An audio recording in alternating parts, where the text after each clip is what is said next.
Assalamualaikum warahmatullahi taala wabarakatuh. Alhamdulillah kembali lagi bersama podcast Arwa. Saya Faris Fasih.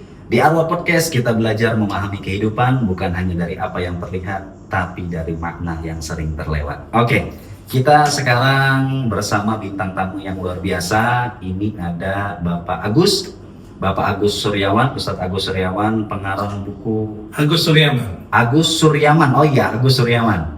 About You in Quran, tentang kamu di dalam Al-Quran. Nah, ini buku yang ditulis oleh Bapak, pengantarnya adalah Dr. Kiai Haji Ahsin Sakho Muhammad, pakar qiraah sab'ah dan ilmu Quran. Beliau orang Cirebon nih. Yeah. Nah, buat pemirsa yang nonton Arwa Podcast, ini adalah buku tentang psikolog, mengetahui basic diri kita, Bapak, cara cepat dan akurat membaca kepribadian seseorang berbasis Al-Quran. Oke, kita langsung aja nih, Bapak perkenalan dulu nih, Bapak dari mana, terus Bapak sekarang tuh sedang menggeluti apa? Ya, terima kasih Ustadz Faris. Ya. Saya Agus Suryaman dari Bogor,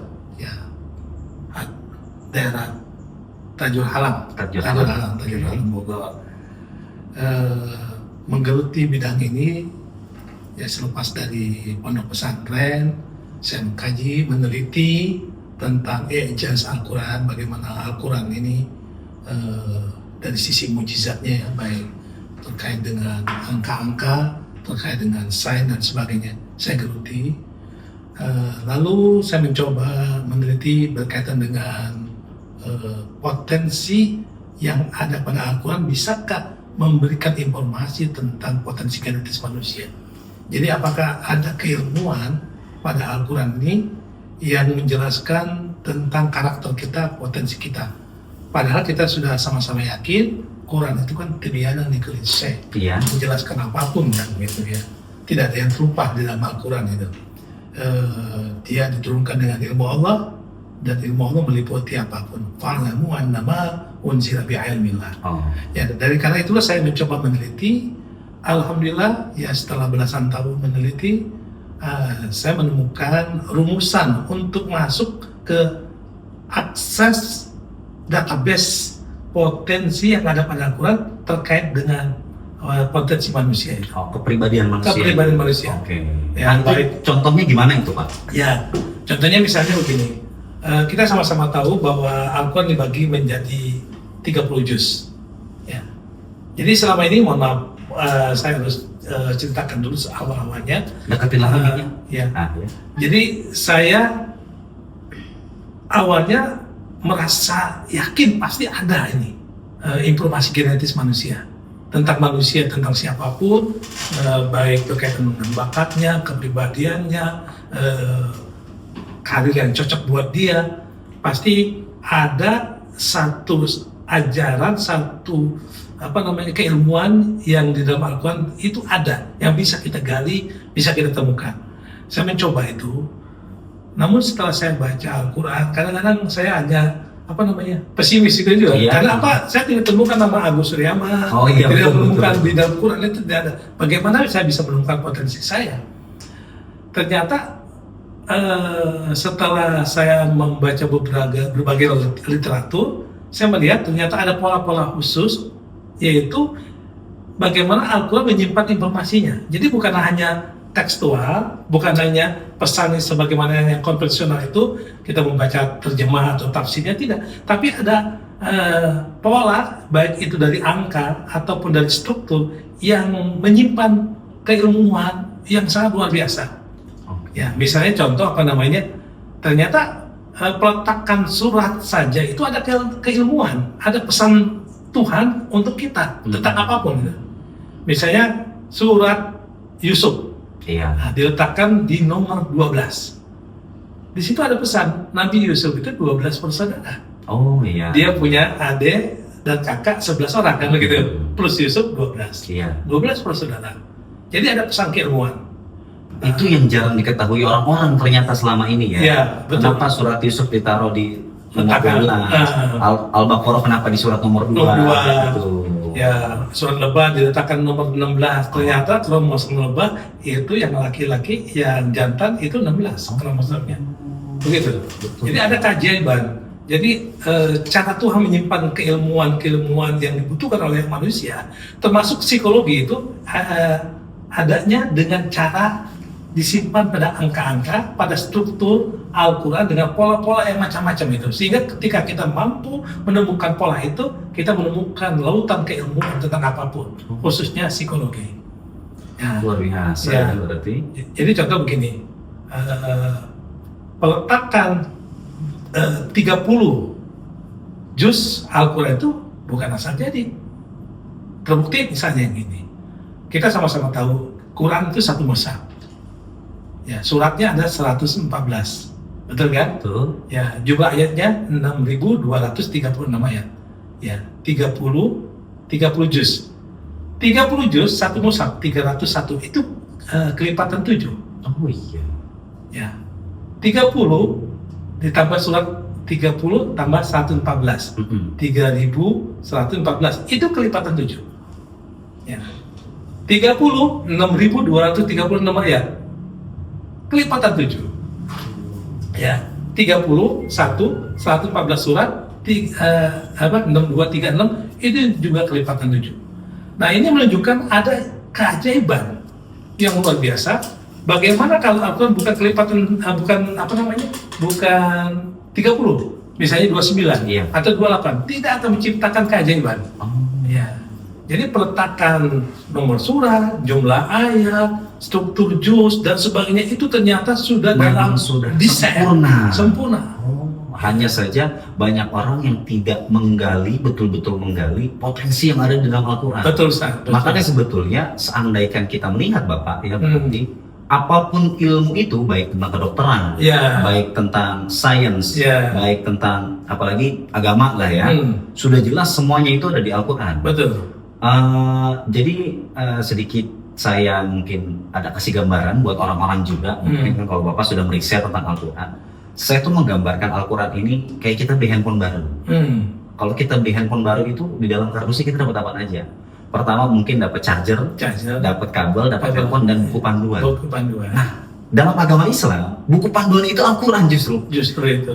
Iya, orang-orang yang nggak punya agama dan nggak yakin akan agama, pasti hidupnya berantakan. Pasti. Dan satu-satunya kitab suci yang dari agama Samawi, yang turun dari langit, yang tidak berubah dari dulu sampai sekarang, hanya Al-Quran. Betul. Berarti makanya memang harus dikaji, luar biasa sekali berarti Pak ya. Ya, betul. Nah, waktu Pak Agus ini mulai ingin meriset itu, apa yang membuat hati kita trek gitu, pengen ngeriset ini apa gitu? Ya, keyakinan bahwa ya didoktrin lah kiai-kiai saya Oke, gitu ya, bahwa Quran itu apapun ada lah di sana. Oh. Mau tahu kamu baca Quran, kamu akan melihat diri kamu nanti di sana. Tapi kan nggak semua orang kayak Bapak. Karena kan biasanya kiai nyuruh baca Quran nih, ya anak santri cuma baca aja, ngerti enggak apa enggak, iya kan? Ya. Nah, Banyak. itu dengan berarti kan itu kan the next level gitu loh Pak. Ya. Maksudnya suruh baca Al-Quran bukan cuma membaca, tapi betul-betul mencari apa yang terkandung dalam Al-Quran. Nah, itu tujuan Bapak tuh apa gitu? Ya, saya percaya bahwa dengan mengenal diri kita ini, kita akan bisa selamat mengenal Tuhan ya. Jadi kita kalau mau tahu tentang diri kita, apalagi mengenal diri kita menjadi sebuah syarat awal untuk sukses gitu ya.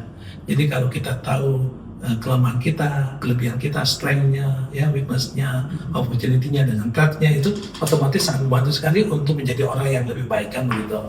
Jadi itulah saya mencoba meneliti dan ternyata memang sebagaimana Al-Quran dijadikan 30, potensi manusia juga dijadikan 30. Oh. Jadi ada orang yang tipenya juz 1, juz 2, juz 3 sampai juz 30.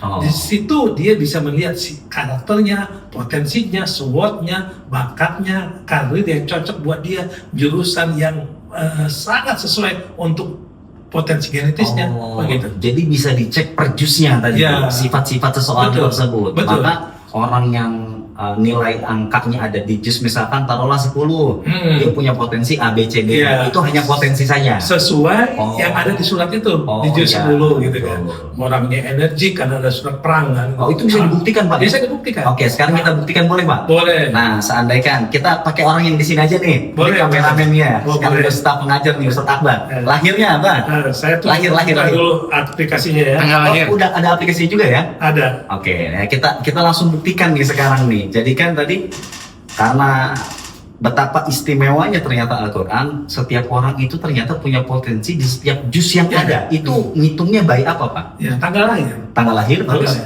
Ya, lalu kita nama. nama untuk meneliti yang lebih jauh. Oke.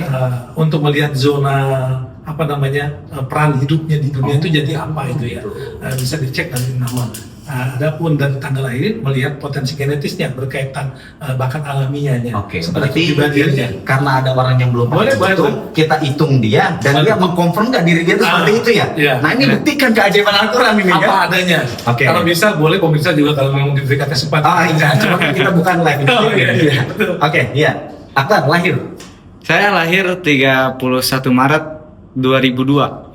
31 Maret 2. 2002. Ya, juz 15. Juz 15. Juz Dekat 15 lagi, Pak. ya. Iya. Juz 15 ya. Nah, juz 15 itu namanya juz subhanalladzi ya. Nah, karakternya itu orang-orang 15 ini dengan potensi seperti ini, kecerdasannya yang menurut teori tool psikologi modern Howard Gardner, kecerdasan banyak di interpersonal, gaul orangnya. Oh. Pandai beradaptasi, pandai bergaul, komunikasi. Ya, jadi bakat-bakatnya nanti dilihat di Google aja.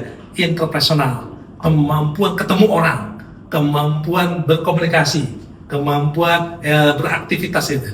Karena ada surat yang berkaitan dengan itu. Senang berorganisasi, ada surat Al-Ahzab juga. Oh. Al-Ahzab itu bersekutu, bergolongan, berkelompok, senang kumpul-kumpul orangnya. Nggak bisa lepas daripada kumpul kan? Nah. Masa kan? Ya. Kelemahannya suka nunda-nunda. Nah, iya betul, Nunda-nunda. Pak, betul. Jadi kerjanya deadline. Nah. Nah, itu juz 15.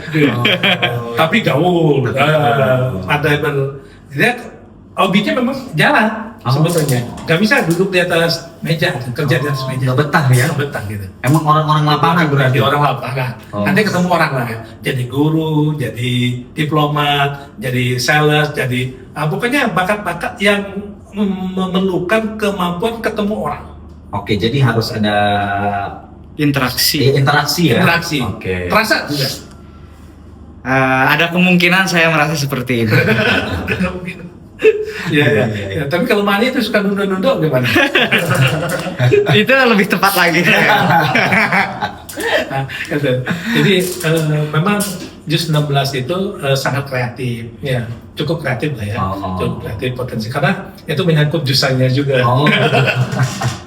Nah, Pak Agus, Ya. berarti seandainya ada orang-orang yang pengen tes psikologi dengan metode tadi, bisa itu ya? Bisa. Bisa, Pak Agus bisa menyediakan gitu. Misalkan ada satu corporate, satu perusahaan gitu, Ya, bisa. baik HR-nya itu Iya. ingin Sedikit kelihatan. ingin ngetes karyawan-karyawan Iya. supaya si HR-nya ini tahu sifat dari karyawan betul. masing-masing itu Iya. bisa juga, Pak? Bisa, bisa.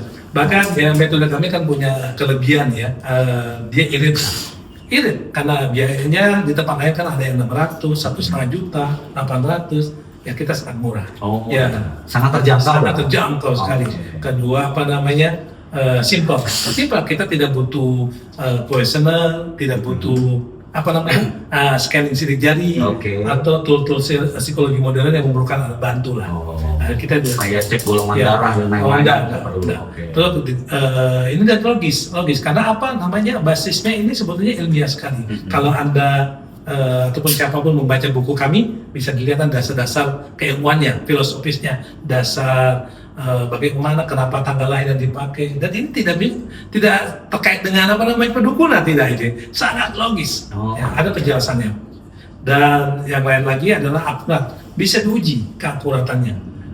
Dari ribuan orang ya mengakui banyak testimoni, dan yang lain lagi mukjizat Quran, karena ini basisnya mukjizat Quran Dan yang terakhir insight dia sesuatu yang baru, unik sekali. Oke, dan ini memang sistematis berarti semuanya Pak ya? Betul. Ya. Nah untuk misalkan lebih jauh lagi, tadi kan cuma dari tanggal aja tuh, tanggal lahir, terus tahunnya dan lain-lain. Tapi kalau pakai nama itu bisa juga? Bisa. Untuk lebih jauh? Nah, untuk lebih jauh, nama itu kan memiliki energi. Oke. Ya, seseorang itu ketika dilahirkan, maka dia akan memiliki energi tergantung value-nya. Nanti ada alat yang kami sudah bikin aplikasinya itu, kalau kita masukin data, nanti akan tampak perjalanannya, potensinya.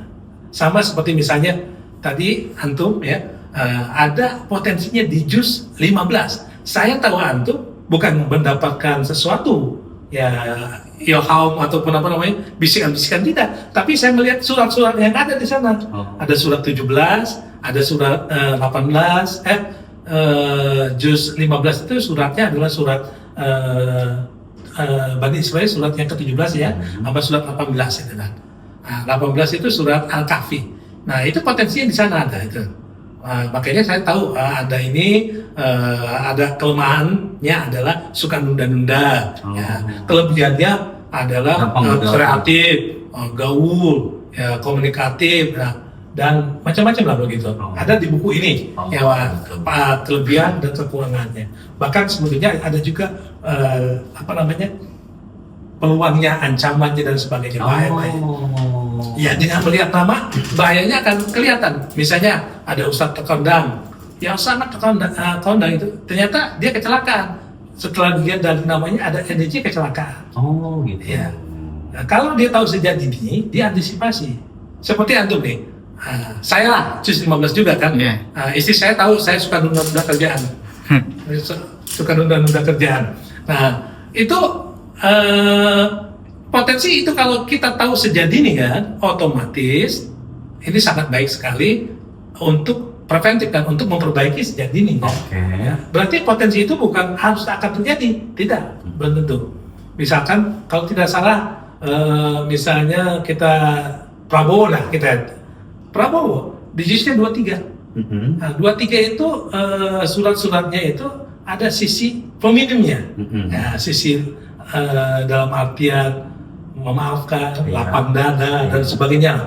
Tetapi juga ada sisi yang lainnya yang menunjukkan dia sifatnya keras, tegas, dan sebagainya. Jadi potensi itu nanti akan menjadi potensi awal yang berfungsi atau tidak tergantung pengendaliannya. Gitu.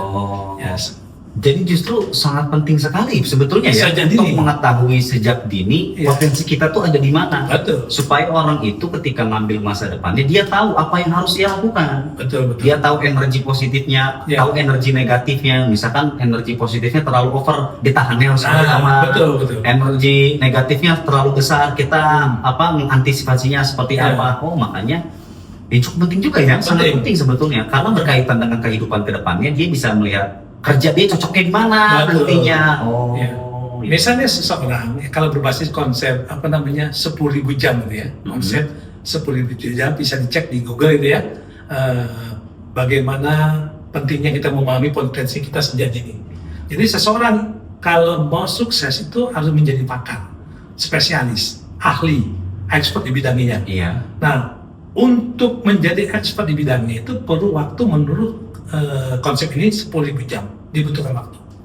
Nah, kalau misalnya saya ingin belajar dan menjadi pakar di bidang coding lah, tentang programming gitu ya, menjadi seorang programmer, maka kalau saya berlatih komputer atau bahasa ya, setiap hari 2 jam, maka itu akan lama menjadi masternya. Betul. Ya, kalau kita berlatih 8 jam satu hari, maka kita bisa butuh 4 jam untuk menjadi master di bidangnya, sehingga kita dibutuhkan oleh orang itu.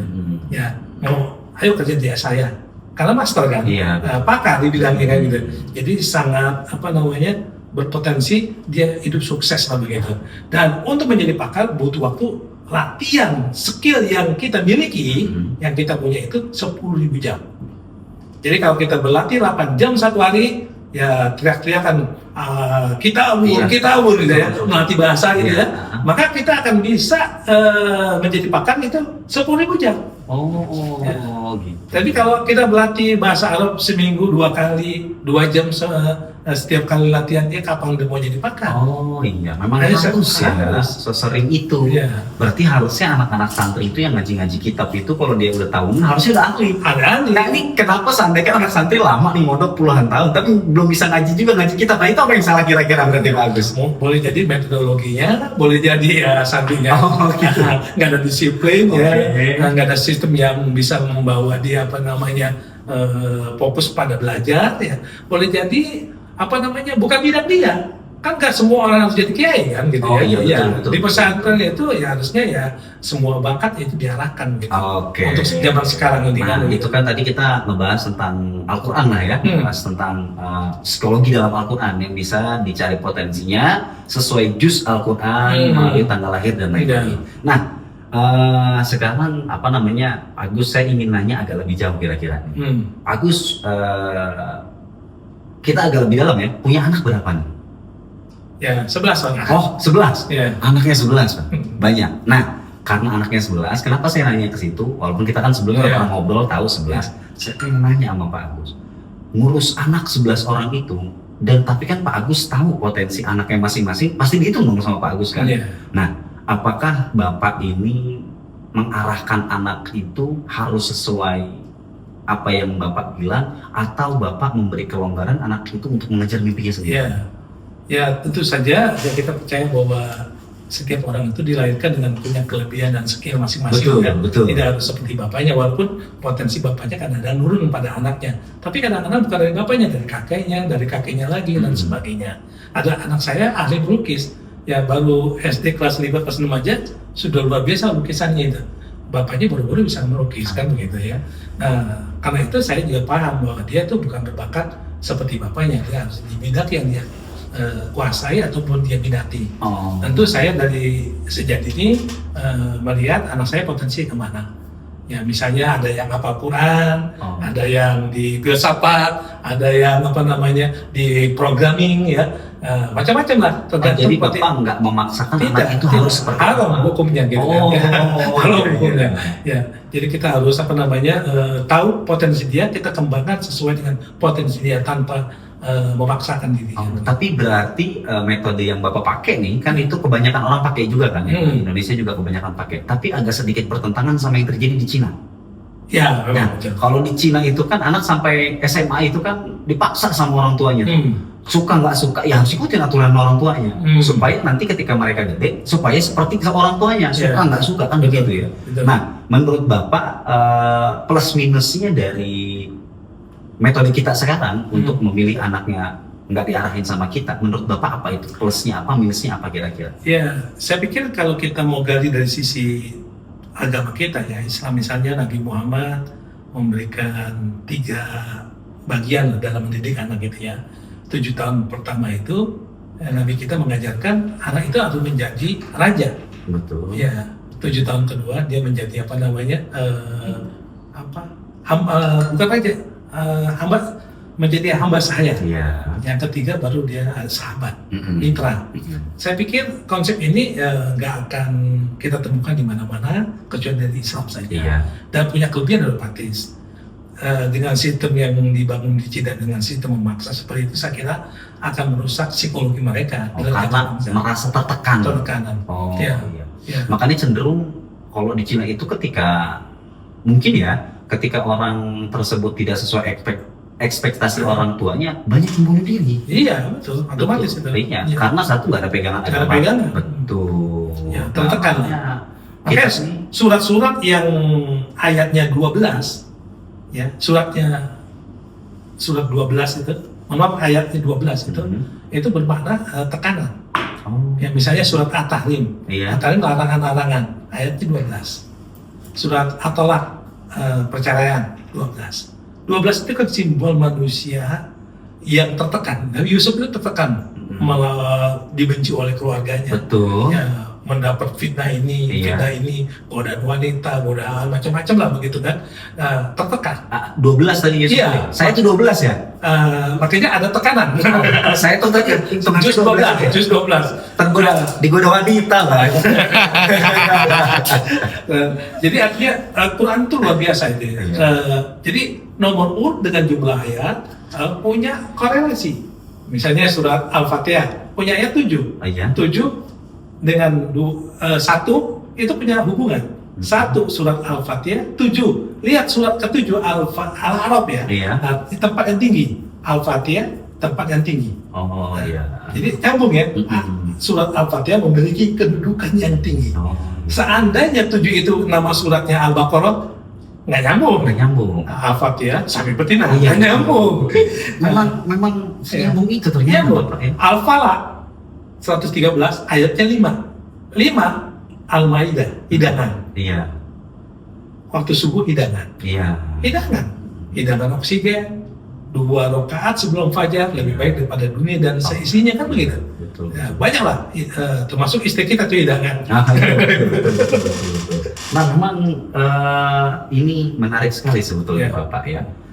Nah, tadi kita kan saya sempat nanya cara Bapak mendidik anak perihal itu Bapak menekankan bahwa ya udah anak itu sesuai bakatnya masing-masing nantinya. Iya. Nah, Tapi dari awal, mohon maaf, saya potong. Dari awal itu anak dijadikan Raja. hamba dulu. Oh, Raja raja. dulu. Setelah raja jadi iya, hamba. Betul. Hamba itu penanaman akidah, Mm-mm. pembentukan mental, Iya. ya, didikan yang membuat dia mentalnya kuat. Ya, di situ waktunya. Jangan setelah umur 17 tahun. Oh. Kalau dipaksa menjadi hamba, di saat itu dia berontak. Oh, Dia iya. melawan. Betul, Ya, betul, betul. Jadi Nah, ada- Bapak, seandaikan tadi kan Bapak udah ngebiarin anak lah ya ketika masa depan dengan bakatnya dia mau jadi apa, misalkan bakat jadi programming, ngelukis dan lain-lain.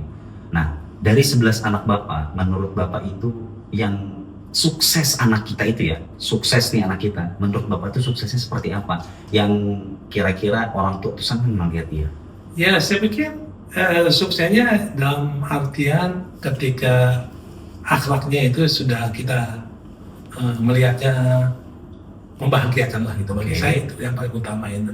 Adapun sukses zohir ya kita harapkan juga ya, Hmm. tetapi selama dia bisa terus on the track pada jalan Tuhan, terus menghormati kedua orang tuanya ya, bagi saya itu sudah sukses itu. Saya sudah bahagia sekali ketika mereka sudah siap menjalani kehidupannya dengan modal agama yang dia miliki, walaupun tentu saja ya namanya manusia kan pasti ada persoalan-persoalan ya Betul. yang harus dihadapinya, tetapi selama dia punya akidah yang kuat, saya kira dia bisa untuk menghadapinya. Oh gitu. Nah, anak Bapak paling tua umur berapa? Kisaran tahun dia lahir kan tahun 88. 88. Ya. Udah keluarga berarti? Iya. Udah keluarga Ya, ya? ada keluarga. Dia menjadi guru, trainer, menjadi yang aktif di bidang diskusi, seminar, Motivator. ya, betul, penerjemah. Oh, Ya. Ada beberapa tafsir dari luar negeri yang dia terjemahkan juga. Oh gitu. Ya. Lalu gimana tuh anaknya Pak? Ya, dari sini juga lokal gitu. Win ya. Oh Win, enggak maksudnya mondokin dulu sekolahnya? Dari Gontor juga. Oh Gontor, Bapak alumni Gontor juga ya? Iya, betul. Oh iya, jadi alumni Gontor ini Pak, lama. Berapa lama di Gontor Pak? Enggak lama. Enggak lama lah. Berapa, 7 tahun? Saya kelas cepat. Oh kelas cepat? Ya, kan ada kelas cepat gitu ya, eksperimen. Zaman dulu tuh eksperimen. Saya pernah satu kelas dengan Ustaz Bakhtiar Nasir. Oh gitu ya. Nah ini saya rasa sangat menarik kan tadi ketika Bapak begitu panjang lah menjelaskan tentang Al-Quran, terus berbicara tentang bagaimana mendidik anak dengan cara Bapak. Sekarang saya pengen nanya yang lebih deep lagi secara orang tua dan anak gitu, karena kan saya juga punya anak sekarang. Nah, harapan Bapak paling nomor 1 itu apa kepada anak Bapak? Ya tentu ini sebagaimana yang kita yakini lah bahwa dia bisa menegakkan Islam dalam artian yang kita harapkan itu. Yang Dan paling Bapak segala- khawatirkan apa? Ya kanjuan moralitas. Ya Bapak nggak takut kalau anak tuh misalkan jatuh miskin? Saya percaya mereka yang punya akidah kuat hidupnya akan tenang. La khaufun alaihim wa la hum yahzanun. Seyakin itu Bapak? Ya, dan saya yakin. Mereka yang punya iman yang kuat pasti hidupnya tenang. Dinamika dunia itu pasti ada. Ya, pasti kita akan mengalami kesulitan ekonomi. Kadang-kadang itu menjadi tantangan kita kan. Allah sudah mengancam ya bahwa akan diuji kita dengan rasa takut itu dari kemiskinan, kekurangan harta, kan gitu ya. Jadi itu saya kira yang akan kita alami turun naik dinamika hidup itu. Nah, tetapi selama iman kuat, betul. otomatis dimanapun posisinya, apapun keadaan, dia akan tetap bersama Tuhan kan. Nah, itu dia yang menarik. Nah, ini kan banyak yang nggak didapatin orang awam Pak sebetulnya. Nah, kalau saya kan sih sebagai host ya, saya sering, mungkin saya juga penceramah, saya sering memberikan hal-hal yang Bapak sampaikan juga di depan jemaah. Nah, namun banyak orang awam itu yang tidak mengerti akan hal tersebut. Setakut itu mereka kehilangan dunia. Sedangkan Bapak tadi menekankan bahwa yang Bapak harapkan itu seorang anak itu akidahnya kuat, yakin dalam agama dan lain-lain. Itu sesuai dengan apa yang disampaikan oleh Abu Darda. Nih saya sedikit mungkin ya untuk penonton juga buat kita bersama juga kan. Ada sebuah makalah dari Abu Darda itu yurwa an Abi Darda uhibbu salatan yukrahuhun nasu fiyya.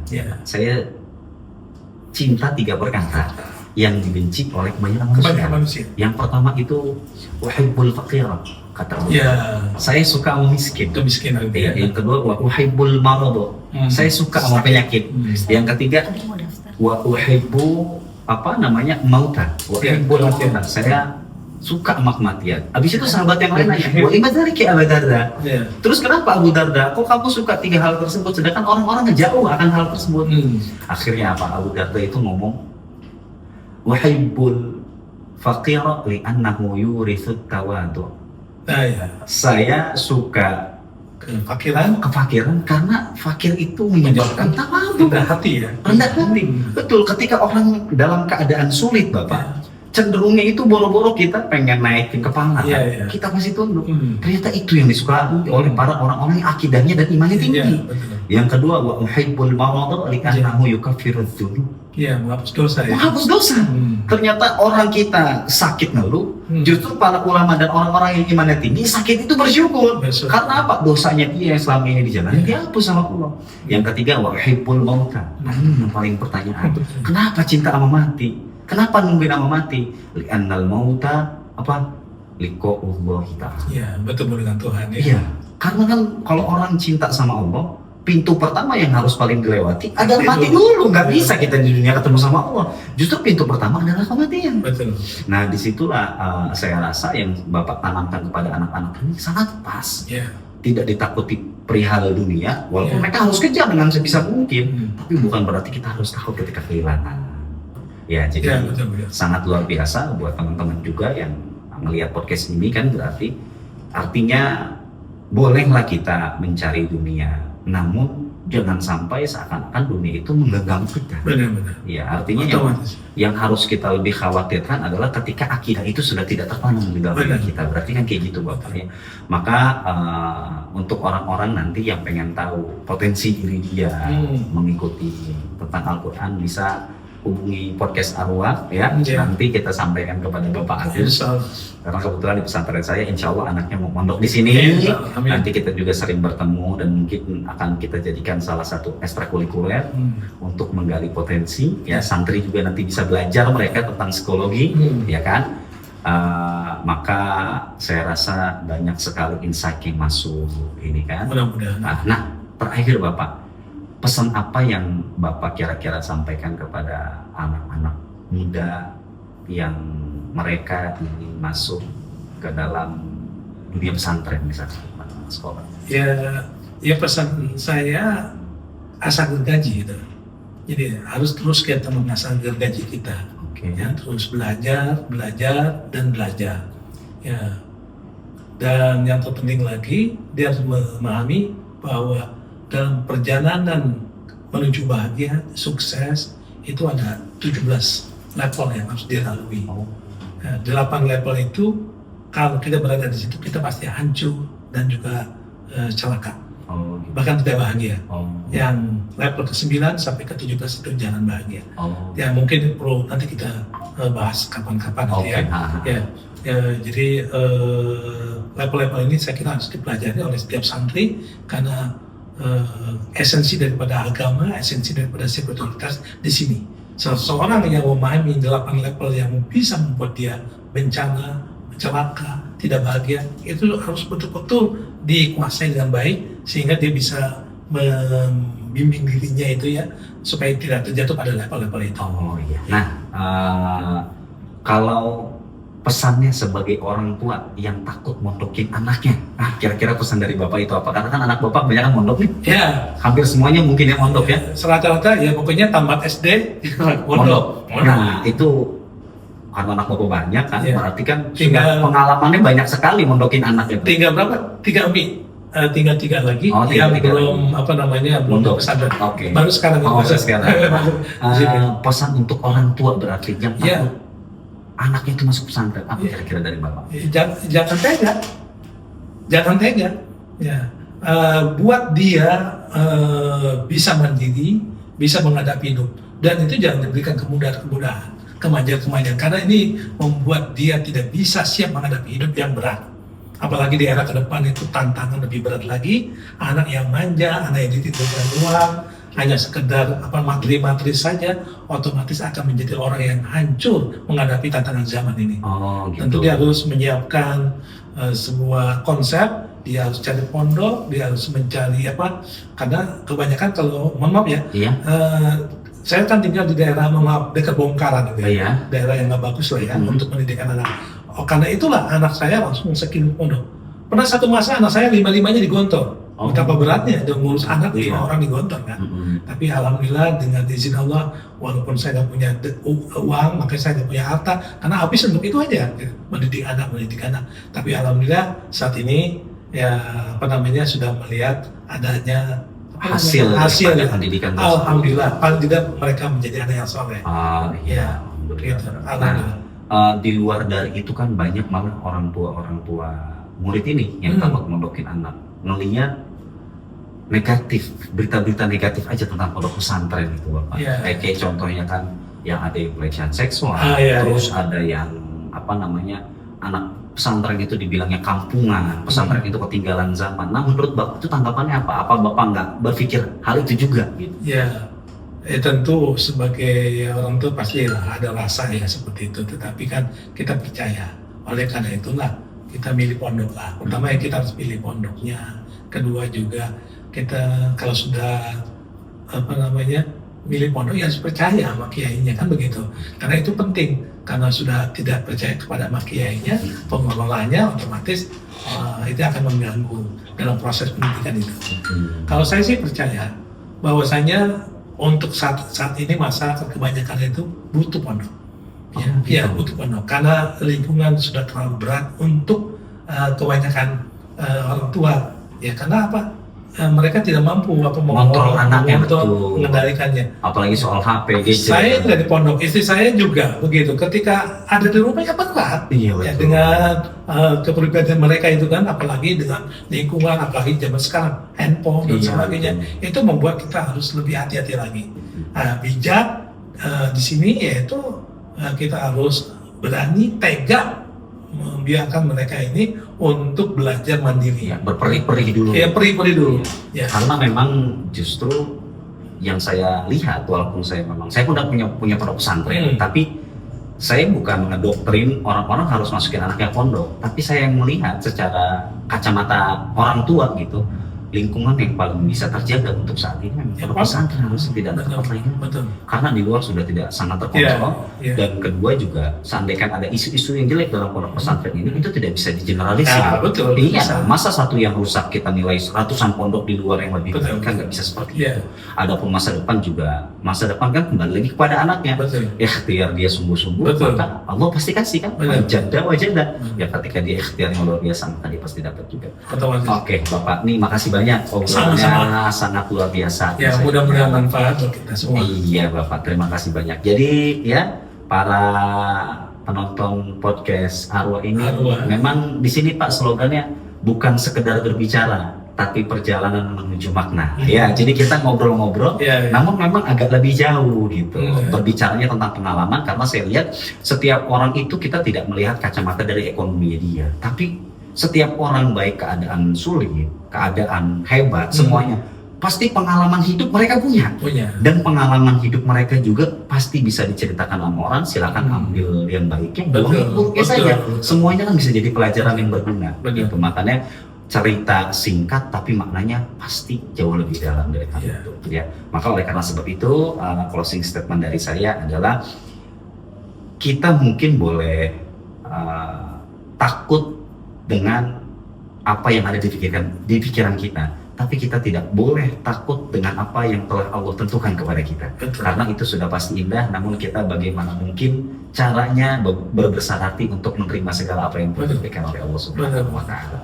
Karena kan rukun iman yang keenam itu adalah khairihi wa syarrihi, ya kan? Menerima qadar Allah, baik ataupun buruknya, ya. Terima kasih Bapak, ini sangat berguna. Jadi buat teman-teman juga yang mau beli buku nanti bisa hubungin kita. Ya, saya rasa ini kita cukupkan. Kita akan berjumpa di podcast selanjutnya bersama saya Faris Furlafasi. Mohon maaf bila banyak kesalahan. Sekian. Wassalamualaikum warahmatullahi wabarakatuh. Waalaikumsalam. Begitu aja ngobrolnya. Udah.